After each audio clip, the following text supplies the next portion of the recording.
Hey everyone, and welcome to another deep dive. You ready to talk some big tech predictions? Always. So today we're exploring the idea of companies hitting a $4 trillion valuation, More. which is, A lot of money. yeah, more than the entire GDP of a lot of countries. It's pretty mind-blowing. And the source for this deep dive Okay. is an article from the Motley Fool written by Nvidia on November 8th, 2024. Okay. They're pretty well known for their stock market analysis. Right. So this article caught our eye because it focuses on a pretty bold prediction by Wedbush analyst Dan Ives. He thinks three tech giants could hit that insane $4 trillion mark by next year. Wow. Yeah, so we were a little skeptical too. As you should be. So let's dive in and see what's going on. Okay, so what's interesting here is that this isn't some far-off prediction. Ives is saying this could happen within the next 12 months. Really? Yeah. And a lot of it is being driven by this huge surge in artificial intelligence. Makes sense. AI is everywhere these days. It really is. And even for the tech world, that kind of growth in just 12 months is pretty unheard of. Yeah, that's crazy. So the article kind of lays out the landscape and says many of the world's most valuable companies are already tied to AI in some way. But Ives thinks this is just the beginning. So who are these potential $4 trillion companies? Well, the first one up is a name you probably heard of, Nvidia.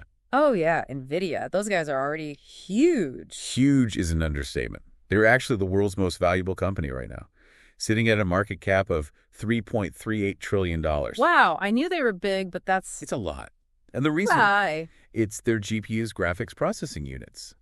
They've basically cornered the market for these things, controlling a whopping 98% of it. 98%, that's like... It's almost a monopoly. Yeah, so is it all hype, or is there something more to it? There's definitely substance behind the hype. NVIDIA's GPUs are specifically designed for the kind of complex calculations that AI requires, particularly for training and running these things called large language models. Okay, and those are... They're like the brains behind a lot of the AI we're seeing these days, like chat bots that can write poems or generate images. Oh, right, so it's not just about making fancy graphics cards for gamers. They're providing the tools for the whole AI industry. Exactly. And all the big players, Microsoft, Meta, Amazon, Alphabet, they all rely on NVIDIA's GPUs to power their AI development. So they're kind of like the picks and shovels of the AI gold rush. I like that analogy. Yeah. And the article even mentions that all those companies just announced plans to spend even more on AI infrastructure, Yeah. which means even more business for NVIDIA. Yeah, that makes sense. So they're already at the top. And now everyone's doubling down on AI. It's like a perfect storm for them. Yeah. The article actually quotes Ives saying, NVIDIA's GPUs are the new oil or gold with no real competition. Strong words. Yeah, he doesn't mince words. So if NVIDIA's already the king, who else is even in the running for this $4 trillion valuation? Well, right behind NVIDIA is Apple, currently valued at $3.35 trillion. Apple, that makes sense. They're always doing well. And their recent success with the iPhone 16 is definitely helping. Oh yeah, the iPhone 16 with all those new Apple Intelligence features. Yeah, it's not just marketing hype either. Apple reported record-breaking sales last quarter with 6% growth. And a lot of that was driven by the new iPhone. Impressive. But I thought the iPhone 16 just came out. It did, but that 6% growth only includes 9 days of iPhone 16 sales. Oh, wow. So there's still a lot of room for growth. Exactly. Imagine what the numbers will look like when we see the full impact of those sales. That's a good point. Ives seems to think the potential is huge.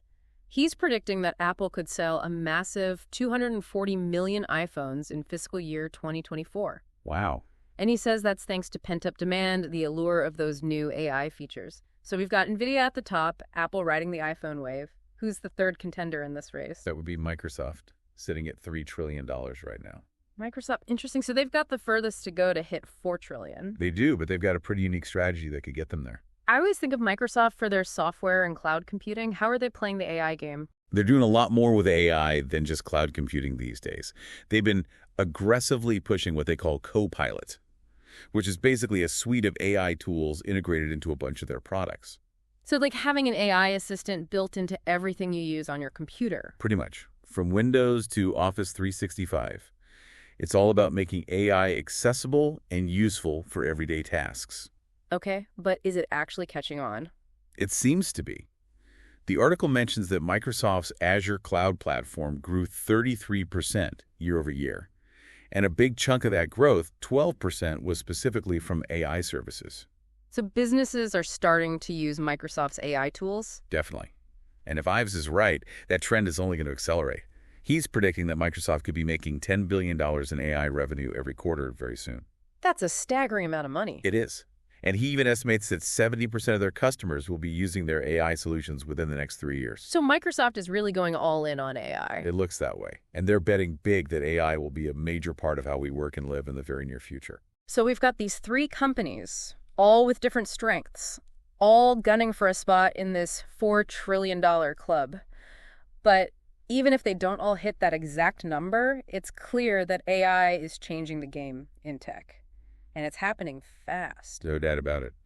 And it'll be fascinating to see how these companies adapt and compete as AI continues to evolve. It's pretty crazy to think about these companies being worth so much money, right? Like we're talking about numbers that are hard to even fathom. I know. It's like they're becoming their own countries almost. Right. And with that kind of size comes a lot of responsibility. You know, they're going to be under a microscope constantly. Everything they do is going to be scrutinized. Oh, yeah, for sure. Especially with all the concerns around AI and how it's going to be used. Exactly. Like we've already seen with social media companies how things can get messy when you have that much power and influence. And AI just adds a whole other layer of complexity. Because it's such new territory, we're still figuring out all the implications and potential risks, right? Like there are all these questions about bias in algorithms, the impact on jobs, the possibility of AI being used for harmful purposes.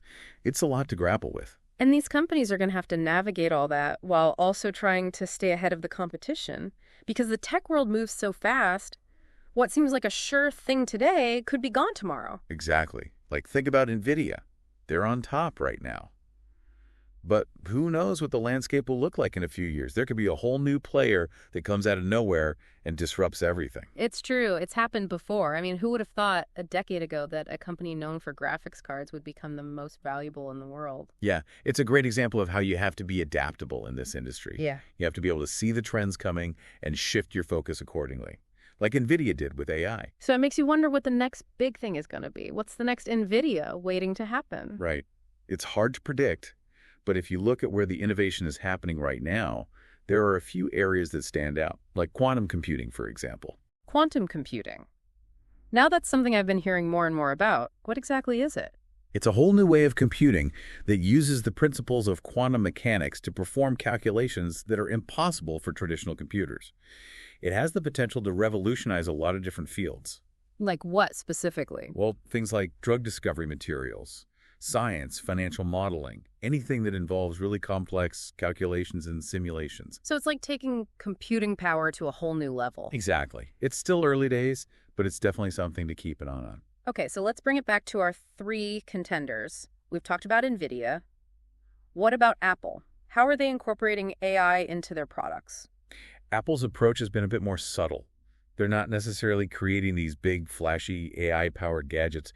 Instead, they're focusing on integrating AI into their existing products and services to make them smarter and more intuitive. So it's more about enhancing the user experience rather than reinventing the wheel. Exactly. Like their new Apple Intelligence that they introduced with the iPhone 16.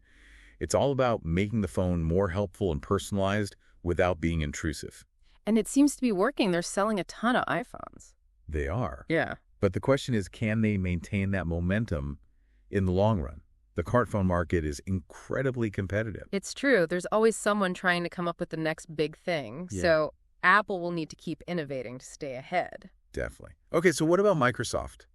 How are they approaching AI? Yeah, they're an interesting one because they've been around for so long, but they seem to be really hitting their stride with AI. What's their secret? Well, one of their biggest advantages is their cloud computing platform, Azure. It gives them the infrastructure and resources they need to develop and deploy AI solutions at scale. So they're not just creating AI products. They're also providing the tools for other companies to do the same. Exactly. And that's a smart move because they're essentially becoming the backbone of the AI ecosystem. And they've also been investing in AI research for a long time, so they have a lot of expertise in this area. They do. And they've been really clever about integrating AI into their existing products, like their Copilot feature in Office 365. It's a great example of how they're making AI accessible and useful for everyday tasks. It's interesting to see how each of these companies is taking a different approach to AI, but they all seem to be betting big on it. Yeah, they are. And I think it's a sign of how transformative AI is going to be. It's not just about technology. It's about a fundamental shift in the way we live and work. And that shift is happening whether we're ready for it or not. Exactly. So we need to start thinking about the implications of AI now and making sure that we're using it in a way that benefits everyone. That's a great point. It's easy to get caught up in the hype of all this new technology, but we need to remember that there are real human consequences to consider. It's definitely a lot to think about, especially when you consider the potential downsides of AI, like job displacement and the possibility of it being used for harmful purposes. Oh, yeah, for sure. Those are real concerns, and something we need to be talking about and addressing proactively. So what can we do, like as everyday people? How can we make sure that AI is developed and used responsibly? Well, one of the most important things is to stay informed and engaged. The more we understand about AI, how it works, its potential benefits and risks, the better equipped we'll be to make informed decisions and advocate for the kind of future we want to see. So it's not just about leaving it to the experts or the big tech companies. We all have a role to play. Exactly. We need to be asking questions, challenging assumptions, demanding transparency from those who are developing and deploying these technologies. So it's about holding them accountable. It is. And it's also about recognizing that this isn't just a technical issue, it's a societal issue. AI is going to impact all of us in profound ways. So we need to be having these conversations as a society and figuring out how we want to shape this technology. It feels like education is a big part of this. The more people understand about AI, the less scary it becomes. And the more we can start to see the potential it has to do good in the world. Absolutely. And that education can come from all sorts of places. Reading articles and books, listening to podcasts like this one, attending talks and workshops, even just having conversations with friends and family about these issues. The more we talk about it, the more we demystify it. Right, because right now AI can feel like this big, mysterious thing that's out of our control. Exactly. But it's important to remember that AI is ultimately a tool. And like any tool, it can be used for good or for bad. It's up to us to decide how we want to use it. I like that analogy. It's like fire. It can keep us warm and cook our food, but it can also burn down our houses if we're not careful. Exactly. So we need to approach AI with both caution and optimism. We need to be aware of the risks, but also excited about the possibilities. So where do we go from here? We've talked about these massive companies, the potential of AI, and the challenges that lie ahead. What's the takeaway for our listeners? I think the main takeaway is this. Stay curious, stay informed, and stay engaged. The AI revolution is happening whether we like it or not. So let's make sure we're part of the conversation and helping to shape it in a positive direction. That's a great message. And it's a good reminder that we all have a role to play in shaping the future of technology. So thanks for joining us on this deep dive. It's been a fascinating conversation, and we hope you've learned something new about the incredible world of AI. Thanks for having me. And to our listeners out there, stay curious, and we'll see you next time.